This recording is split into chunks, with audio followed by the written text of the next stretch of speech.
చైనాలో కుబేరుల సంఖ్య భారీగా పెరుగుతోంది. హురున్ చైనా రిచ్ లిస్ట్ ప్రకారం కనీసం 5 బిలియన్ యువాన్లు అంటే $702 మిలియన్ సంపద గల వ్యక్తుల సంఖ్య రికార్డు స్థాయిలో 1434కు చేరింది.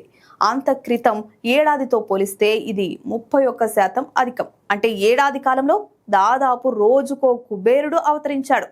వీరి మొత్తం సంపద 2023తో పోలిస్తే 42% వృద్ధితో 30 లక్షల కోట్ల యువాన్లకు చేరింది. టెక్నాలజీ, ఈవీ, బయోటెక్నాలజీ వంటి కొత్త ఆర్థిక వ్యవస్థ రంగాల్లోని వ్యాపారవేత్తల వల్లే ఇది సాధ్యమైంది. ఇక 100 బిలియన్ యువాన్ల సంపదను అధిగమించిన వ్యక్తుల సంఖ్య 41గా ఉంది. గత ఏడాదితో పోలిస్తే వీరు 59% పెరిగారు. $1 బిలియన్ కంటే ఎక్కువ సంపద ఉన్నవారు 36% పెరిగి 1021 మందికి చేరారు. భారత్తో పోలిస్తే ఈ సంఖ్య చాలా ఎక్కువ. ప్రపంచంలోనే అత్యధిక జనాభా కలిగిన ఇండియాలో 205 మంది బిలియనీర్లు మాత్రమే ఉన్నారు. ఇక అగ్రరాజ్యం అమెరికాలో 902 మంది బిలియనీర్లు ఉన్నట్లు నివేదికలు చెప్తున్నాయి. ఇక కమ్యూనిస్టు దేశంగా చెప్పుకునే చైనాలో ఇంతమంది కుబేరులు ఉండడం ఆశ్చర్యమే.